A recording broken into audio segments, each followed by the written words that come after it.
Good morning, friends. Today we are going to conclude the unit 1 of the analytical chemistry. In the last lecture, we have seen the different chemical calculations. Today I am going to highlight again the part we have seen from the starting of this unit,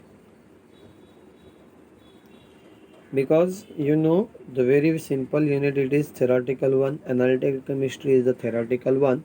You have to prepare it well. First unit was the your treatment, introduction of quality concept, chemical calculation and the sampling. First of all, we have seen the third part, that was the sampling. In that we have seen what is a sampling, then what are the procedure, what are the steps to follow for the sampling. Then we have seen purpose of the sampling. Then after the purpose of the sampling, we have seen the significance and the importance of the sampling.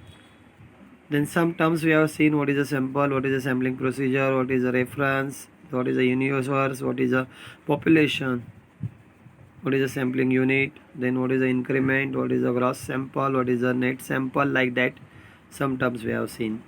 Then we have seen the different types of the sampling: random sampling and the non-random sampling.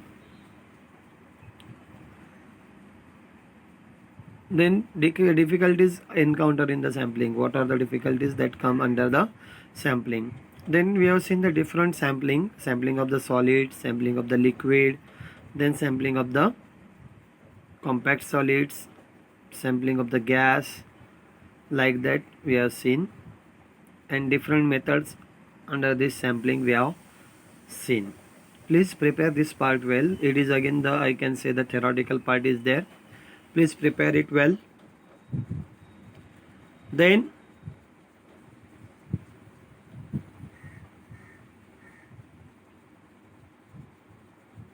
we have seen the first part was the quality in the analytical chemistry. We have seen what is a quality, what is the concept of quality, what is a quality control, then what is a quality assurance. That all part we have seen. Then importance of the quality concept in the industry, why it is necessary. I think so we have seen the 7 or 8 parameters, 7 parameters we have seen. Then we come to the another point: what is a chemical standard, what is a that particular RM, reference material, then what is a CRM, certified reference material, and its importance. That part we have seen. And next part, the second part of that unit was the chemical calculation, that we have seen in the last. Different units for expression of the concentration, that we have seen. Then how concentration is expressed in percentage, how it is expressed in normal, molar, molal, likewise. Then the ppb, ppm, and then interconversion of this particular molar to normal, that we have seen. How we can calculate the numerical, that we have seen. Now I am again focusing on the numericals, because numericals are very much important as the exam point of view, because 5 marks numerical will be there. Got this point? Numerical based on the percentage composition, that we have seen already, and I explained that part already. Find the percentage composition of the water. Simple example has been taken. You can practice for the more. In the last I have given the so many examples, you can try it for that.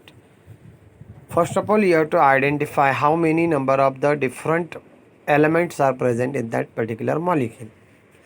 Number of moles of that particular element present in that molecule, we have to identify 1 or 2 or whatever that may be, and depend on this you can calculate the percentage composition of that particular individual element. Now if we are considering the water, at that time water has the 1 oxygen and the 2 hydrogen. That's why there will be the 2 mole of hydrogen and 1 mole of the oxygen. For calculating the percentage of the water molecule, you should know the molar mass of the water. Molar mass of the water will be the 18. Why 18? 16 plus 2 will be the 18. 16 is the atomic mass of the oxygen, and hydrogen is having atomic mass 1. 2 hydrogens are there, that's why the 2 plus 16 will be the 18. We know the formula how we can calculate the percentage composition. Mass of the element in the compound divided by mass of the 1 mole of the compound into the 100. That is the formula. That formula you have to write and then you have to substitute the values. Then percentage composition of the hydrogen element will be the 2 into 100 divided by 18, that is near about the 11.11. Accordingly, you can calculate the percentage composition for the oxygen element. That will nothing but a 16 into 100 divided by 18, and it will near about the 88.89%. If you sum it, then you will get 100%. Likewise, you can calculate for the calcium nitrate CaNO3 twice, that we have seen already. Then how we can calculate the polarity and normality from the density or say percentage. That 10 into D into percentage weight by weight divided by the molecular weight. If normality is there, then take the equivalent weight. How we can calculate the equivalent weight? I have already explained in last lecture. Then we have solved the numerical based on this. We have provided the percentage.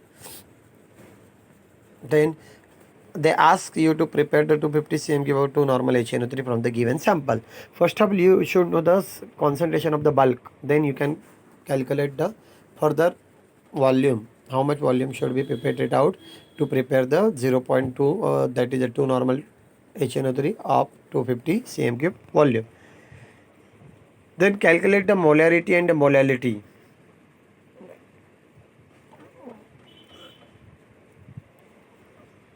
We have seen the different formulas. Then we have seen the equivalents and the milli-equivalents calculation. See here, for the percentage composition, different examples are given. Already we have explained this, but again I am focusing on that particular part. Very systematic manner it has been shown. Please practice it well. You can easily solve this. If you are having any difficulty, any problem, you can freely ask to me.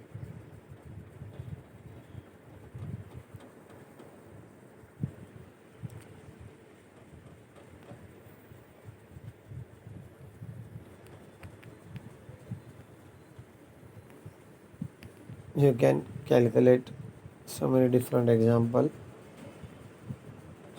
but a very simple numerical comes in the exam. Calculate a percentage composition of cobalt carbonate.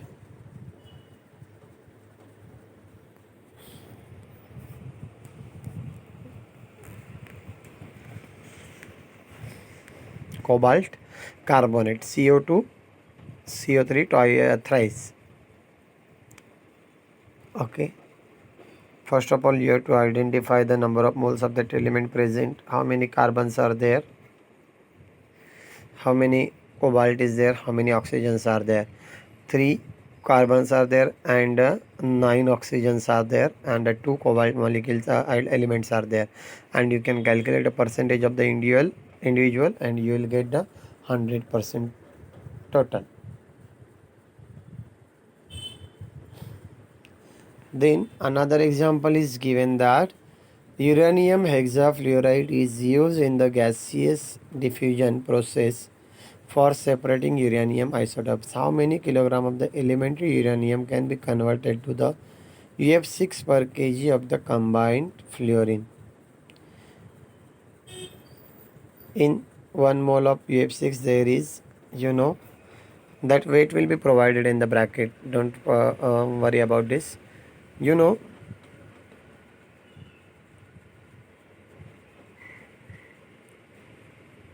Uranium hexafluoride is used in the gaseous diffusion process.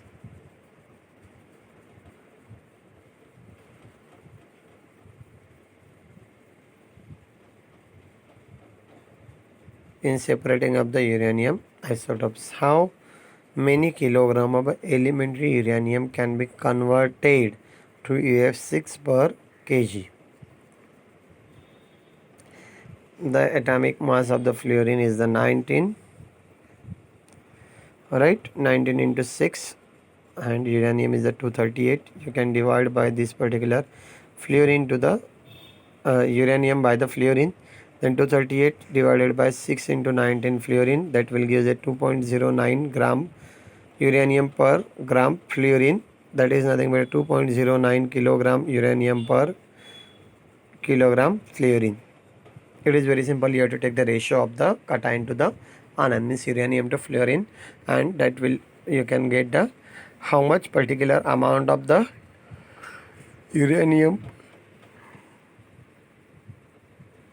per kg is required to convert into the UF6.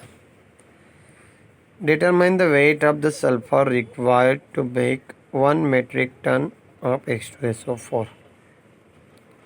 1 metric ton, that is nothing but the 10 raised to 6 gram.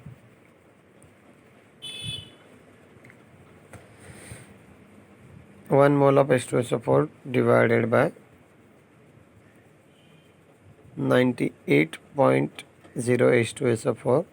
Another bracket, 1 mole of sulfur is equal to, that is mole of H2SO4, and 32.06 gram of sulfur divided by mole of sulfur is equal to 3 to 7 into 10 raised to 3 gram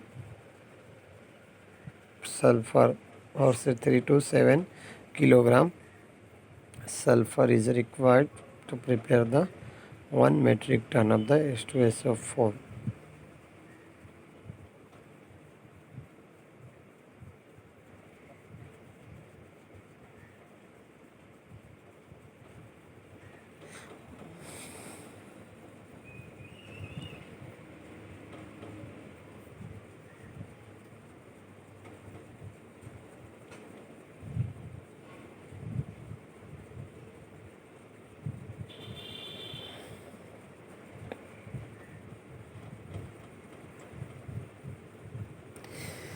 Calculate the percentage composition of the following compounds: H2O, H2A2, vinyl chloride, C2S means ethyl chloride, aluminum sulfate.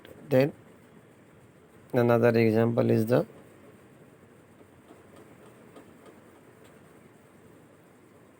ammonium acetate.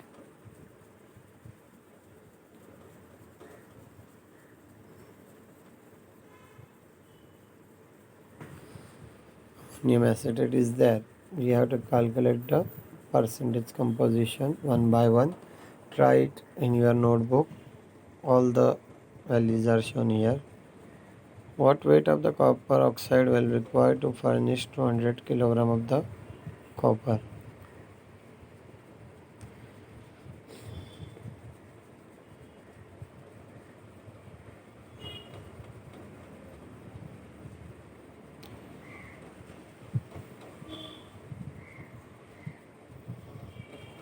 $250 kg of the copper will required,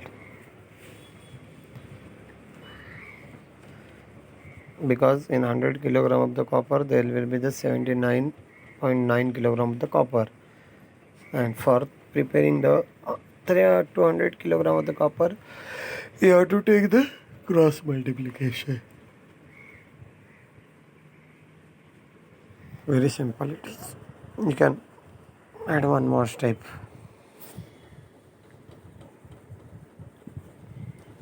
Then determine the composition of the silver chromate and calcium chromate.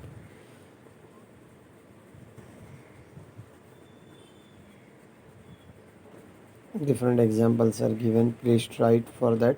If you are not getting, you can ask me.